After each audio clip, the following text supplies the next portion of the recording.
It was one of those rare, golden afternoons that seemed too perfect to be real. The soft hum of distant lawnmowers blended with the chirping of birds, while the sunlight filtered through the curtains of a small suburban house. Inside, Sarah Whitmore stood by the kitchen window, a faint smile playing on her lips as she watched her two children, Emma and Noah, running around in the backyard. Their laughter echoed like music, pure, innocent, and full of life. She had just finished cleaning up after lunch, the faint aroma of coffee filling the air. For once, everything felt calm. There were no deadlines, no urgent calls, no chaos, just peace. Sarah leaned against the counter, scrolling through her phone while occasionally glancing outside to make sure the kids were safe. She saw Noah chasing a bright red ball and Emma pretending to be a fairy, twirling under the fading sun. The warmth of the moment wrapped around her like a comforting blanket. For a brief second, she thought about how lucky she was, a loving home, two happy kids, and a quiet street where nothing ever seemed to go wrong. She even thought about baking cookies for them later, something they'd been asking for all week. But then, something subtle changed. The wind carried a strange stillness, almost too quiet. Sarah looked up again, expecting to see the kids still playing, but the yard seemed oddly still. The swing was moving gently back and forth, creaking slightly, but there was no laughter, no running feet. Her brow furrowed. Maybe they'd gone to the front yard, she thought. It wasn't unusual for them to wander a little. Still, a faint unease began to settle in her chest. She called out, "Emma? Noah?" No answer, just the soft rustle of leaves and the distant barking of a dog. It was still early, still bright, but for the first time that day, Sarah felt something dark stirring in her heart, something she couldn't yet name. Sarah stepped out into the yard, her bare feet brushing against the soft grass still warm from the afternoon sun. The air felt heavier now, the kind of quiet that doesn't feel peaceful but wrong. She scanned the garden, expecting her kids to pop out laughing, maybe hiding behind the old oak tree or near the garden shed. But there was no giggling, no sound of footsteps, just silence. Her eyes caught the sight of Noah's little red ball, resting motionless near the fence. Emma's pink jumper was draped over the swing, swaying gently as if touched by the wind, but the air was still. Sarah's stomach tightened. Something didn't feel right. "Emma! Noah!" she called again, louder this time. Her voice trembled slightly. No answer. She glanced toward the small wooden gate at the far end of the garden. It was open. She was sure she had closed it earlier. Her mind raced. Maybe they'd gone to the front yard. Maybe the neighbors' kids had called them over. But deep down, an uneasy chill crept through her spine. She walked quickly to the gate, peering out onto the empty sidewalk. Nothing. No one. The street was calm, as if frozen in time. Her heart began to pound faster. She hurried back inside, checking every room, the living room, the kitchen, even under the dining table, though she knew it was foolish. They weren't there. Sarah's breathing grew shallow. She grabbed her phone and tried calling her husband, but it went straight to voicemail. Her eyes darted back toward the open gate. The latch was hanging loose, as if someone, or something, had pushed it open from the outside. She felt her hands tremble. Her perfect afternoon was gone, replaced by a silence that screamed louder than any sound she'd ever heard. Somewhere deep inside, Sarah knew this wasn't just ordinary silence. It was the kind that comes before something terrible. Panic had fully settled in Sarah's chest. Her children were gone, vanished without a trace from a yard that had felt safe just moments ago. Her mind raced as she tried to remember the last time she had seen them. Noah chasing his ball, Emma twirling under the sun. It all seemed like a cruel memory, slipping through her fingers. She ran out onto the quiet street, calling their names at the top of her lungs. "Emma! Noah! Where are you?" Her voice cracked with fear, echoing off the neighboring houses. Doors opened cautiously, neighbors peeking out with worried expressions. Sarah asked each one frantically if they had seen her kids. No one had. No one knew. Her eyes scanned every corner, every shadow. She noticed the bushes near the fence had been disturbed, leaves scattered as if something or someone had passed through. She followed the trail instinctively, adrenaline pushing her forward. Each step made her heart pound louder, each rustle of leaves sounding like footsteps. By now, a small crowd of neighbors had gathered, some dialing the police. Within minutes, uniformed officers arrived, their presence offering a small sliver of hope. They joined the search, checking the street, nearby alleys, and the adjacent park. Sarah could barely breathe as she followed them, her eyes constantly scanning, looking for the smallest sign of her children. And then she saw it. Faint, muddy footprints leading away from the yard toward the old abandoned well behind their house. A chill ran down her spine. The well had been blocked and forgotten for years, a place no child should ever go. With shaking hands, Sarah pointed to the footprints. The officers exchanged grim looks. They had dealt with missing children before, but the old well was always dangerous. Yet Sarah felt an inexplicable pull, as if she needed to be the first one to see where the trail led. The murmurs of the neighbors faded into a tense silence, broken only by the faint sound of dripping water in the distance. The search had officially begun, and for Sarah, every second that passed was a second filled with dread. The peaceful afternoon she had taken for granted was gone, replaced by an overwhelming fear that threatened to consume her completely. Sarah's legs trembled as she approached the old well at the back of the yard.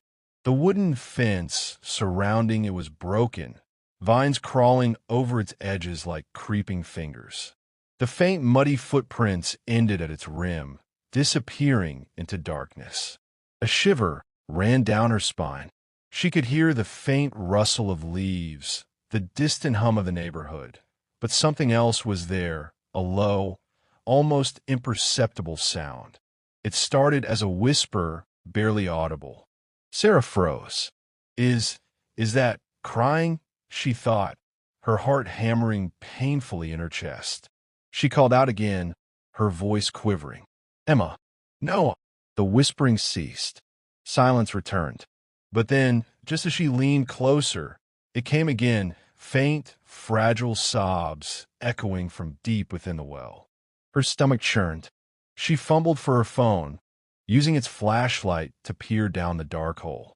The light barely reached the bottom, revealing only damp walls, roots, and an inky darkness that seemed bottomless. The cries continued, soft but persistent, sending a cold wave through her body. She wanted to scream, to jump in herself, but she knew she needed help. She staggered back toward the house, calling for the officers, her voice raw with urgency. The neighborhood quieted further, as if holding its breath. Moments later, 2 officers and a firefighter arrived, their faces grim as Sarah pointed toward the well. They quickly assessed the situation, setting up ropes and lowering a flashlight down into the darkness. The sound of dripping water echoed eerily. Sarah felt frozen in place, her mind torn between hope and dread. She strained her ears. The crying was getting louder, more desperate. Every second stretched into an eternity. She imagined the worst, her mind filling with horrifying scenarios, yet the thought of giving up never crossed her mind. Stay calm, ma'am. We're going to get them, one officer reassured, though his tone was tense. Sarah nodded, gripping the nearest fence post as tears streamed down her cheeks. Deep inside, she prayed. Her children were somewhere down there, waiting, and she refused to believe she would arrive too late. The quiet suburban afternoon had transformed into a nightmare. The well, once forgotten, had become the epicenter of every parent's deepest fear, and Sarah knew she was about to confront it face to face. The tension around the old well was unbearable. Sarah stood at the edge, gripping the fence, her knuckles white, heart pounding so loudly it drowned out all other sounds. The faint sobs from below continued, each one cutting through her chest like a knife. Every second felt stretched into an eternity. She could barely breathe, every fiber of her being screaming that she needed to reach her children. Firefighters and police officers worked swiftly, their movements coordinated yet tense. Ropes were lowered carefully into the dark abyss, accompanied by the flicker of flashlights piercing the inky darkness. Sarah called out, her voice hoarse, trying to reassure Emma and Noah that help had come. "We're here. Hold on. We've got you." Minutes felt like hours.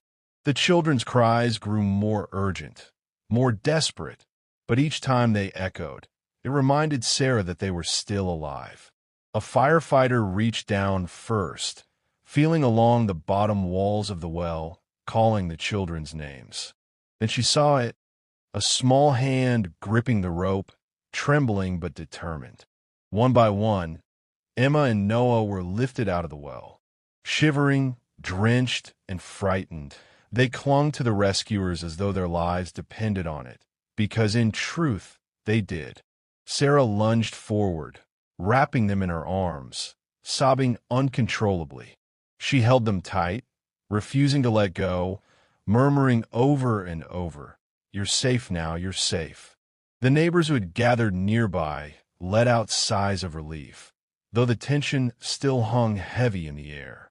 Officers examined the surrounding area, noting footprints that didn't belong to Sarah or her children. A chill ran through Sarah once more. Someone had been there. But in that moment, as she hugged her children and felt the warmth of their little bodies against hers, relief surged through her. The fear, the panic, the dread, it all faded slightly, replaced by the sheer gratitude that Emma and Noah were alive. Yet, deep down, she knew this was only the beginning.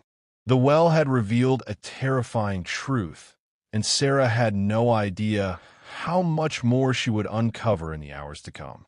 The peaceful afternoon was gone, replaced by an unforgettable nightmare.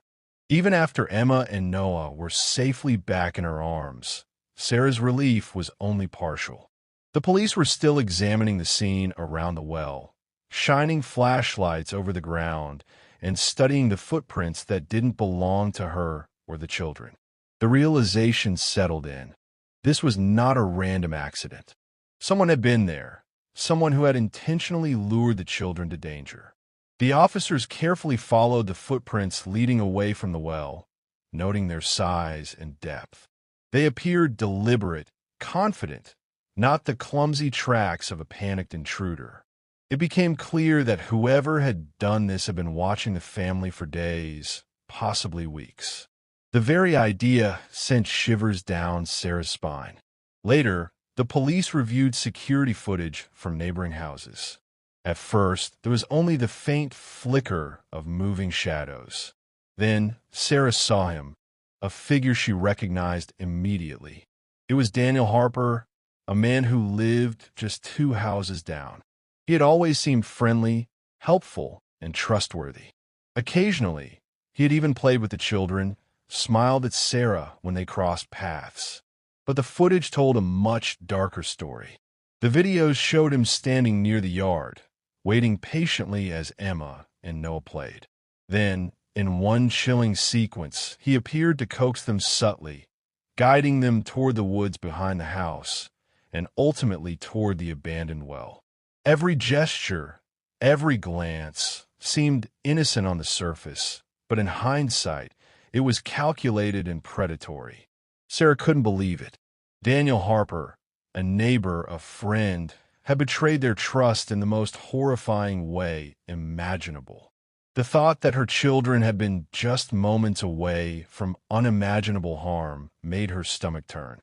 Her peace shattered completely, replaced by a gnawing fear and an awareness of just how fragile safety could be. Even within the familiar walls of her home, in her quiet suburban street. Danger had been lurking, unseen. The trust she had extended to those around her would never feel the same again. And the lesson was brutal. Sometimes the most terrifying threats come from the people we think we know best. The afternoon that began with laughter and sunlight had ended in fear, betrayal, and a haunting awareness that evil could be closer than one ever imagined. Sarah sat on the edge of her bed that evening, holding Emma and Noah tightly against her chest. Their soft breathing and occasional murmurs were a stark contrast to the chaos of the day. Her home, once a sanctuary, now felt fragile, like a delicate glass object that could shatter with the slightest tremor. The thought that danger had been hiding so close to them was almost too much to bear. The investigation into Daniel Harper intensified over the next few days. Police discovered that he had been observing the children for weeks, learning their routines, studying their habits, and waiting for the perfect moment. The more Sarah learned, the more sickened she felt. The friendly smiles and casual waves from him were now etched into her memory as grotesque, calculated manipulations. Sarah found herself questioning everything. The casual conversations over the fence, the cookies he had occasionally baked for the kids, even the times he had offered to help with small errands. Every seemingly innocent gesture now appeared to have sinister undertones. Her mind refused to accept that someone she trusted could harbor such darkness.